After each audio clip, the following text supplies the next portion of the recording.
ఎన్ని రోజులు ఎన్ని సంవత్సరాలు అయితే పాల్పోయేవాడి 26 సంవత్సరాలు. ఎంత రోజుకి ఎంత సంపాదిస్తాం ఏంటి? ఎంతో సంపాదించడం అన్నది కాదు, ఒకళ్ళ రూపాయి భయపడకుండా మన పని మనం చేసుకుంటాం. ఎంతమంది పిల్లలు? ఇద్దరు. వాళ్ళు ఏం చేస్తున్నారు? ఒక ఆయన చేసిపోయిండు, ఒక ఆయన హైదరాబాద్. అంటే ఈ లెక్కన బాగానే పాల మీద వ్యాపారం బాగానే నడుస్తుంది. పర్వాలేదు. ఇప్పుడు ప్రస్తుతము నవంబర్లో ఎలక్షన్స్ ఉన్నాయి కదా, మీరు మీ ఓటు ఎవరికి ఇద్దామనుకుంటున్నారు? ఎవరు తెలిస్తే వాళ్ళకి. ఓట్లు వేయకుండా ఎవరు గెలిచే వాళ్ళని అంటున్నారు కదా, తప్పు కదా? ఇవ్వాలి, ఎవరికో వేస్తాం. అదే ఎవరికి మీ నిర్ణయం చెప్పలేము కదా. సరే అదే మన కేసీఆర్కి ఓటు ఎందుకు వేయాలనుకుంటాను అంటే సంక్షేమ పథకాలన్నీ అమలు అవుతున్నాయని. అంటే మీకు ఏమైనా సంక్షేమ పథకాలు అందాయా? అందులో అంటే పర్వాలేదు. మీ ఇంట్లోకి ఏమొచ్చింది? ఇంట్లోకి లక్ష్యం కానీ కళ్యాణం మనకి పెళ్ళిళ్ళు ఏం కాలేదు. డైరీ ఫామ్ పరపకంగా కొంచెం పర్వాలేదు. అప్పుడు ఇల్లు కట్టుకున్నప్పుడే మన ఇంట్లో మన గ్రోప్ వచ్చింది.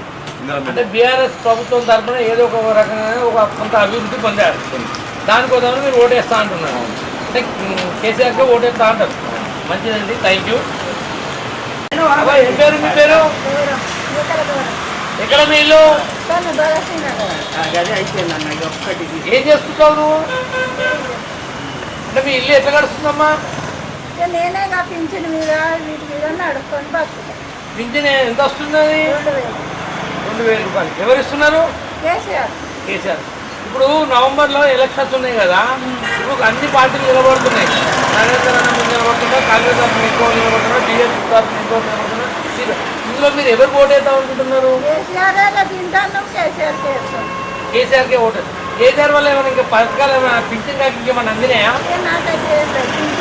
ఎంతమంది కొడుకులు? ఒక్కదాని అంటే కేసీఆర్ పింఛన్ తోటే బ్రతుకుతున్నావు. అంటే ఖచ్చితంగా కేసీఆర్కే ఓటు వేస్తావా? మరి ఏమైనా పైసలు ఇస్తే కేసీఆర్కే ఓటేస్తాం. మంచి తల్లి.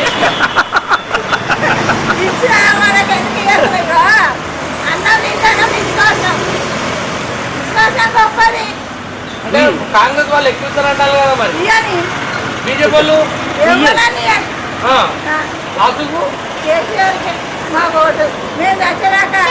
అంతేనా?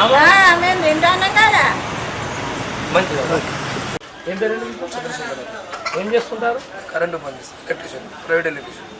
అంటే ఇప్పుడు రానున్న రోజుల్లో ఎలక్షన్లు రాబోతున్నాయి కదా, అంటే టీఆర్ఎస్ కానీ మన కాంగ్రెస్, బీజేపీ, సిపిఐ, సిపిఎం పార్టీలు ఎన్నో పోటీలు పాల్గొనబోతున్నాయి. నవంబర్ 30 రోజు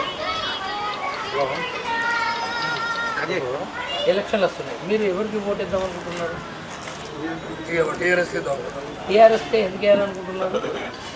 ఇంతవరకు చాలా మంచి పనులు చేశాడు. నీళ్ళు ఇచ్చాడు, కరెంటు నిరంతరం కరెంటు ఇస్తాడు. మనకు కావాల్సిన కరెంటు, నీళ్లు, దాంతో మనకి ఆర్థికంగా కూడా సర్దుబాటు అవుతాం. కాబట్టి టీఆర్ఎస్కి ఇద్దాం అనుకుంటున్నాను. మీ డివిజన్లో ఏమేమి పనులు జరిగినాయి? అభివృద్ధి పనులు మా డివిజన్లో రోడ్లు, నల్లాలు అన్నీ బాగానే ఉన్నాయి. ఎమ్మెల్యే గారు మీకు ఎన్నిసార్లు వచ్చారు మీ ఏరియాకి? ఇప్పటి వరకు 5-6 సార్లు వచ్చారు. అంటే నరేంద్ర గారు ఉన్న వల్ల మీరు ఏమైనా అభివృద్ధి పొందారా? నరేంద్ర వల్ల అభివృద్ధి అంటే అభివృద్ధి చేసే ముందు ఇప్పుడు ఎలక్షన్లు వచ్చినాయి. అందుకే ఎలక్షన్ వచ్చినా కూడా చేసే నమ్మకం ఉంది ఆయన మీద. నమ్మకంతోనే మేము ముందుకు పోతాం. అంటే ఇప్పుడు ప్రజెంట్ లాస్ట్ చివరిగా మీరు ఎవరికి ఇద్దాం అనుకుంటున్నాను? నేను నరేంద్ర అన్నకే ఇద్దాం అనుకుంటున్నాను. Thank you.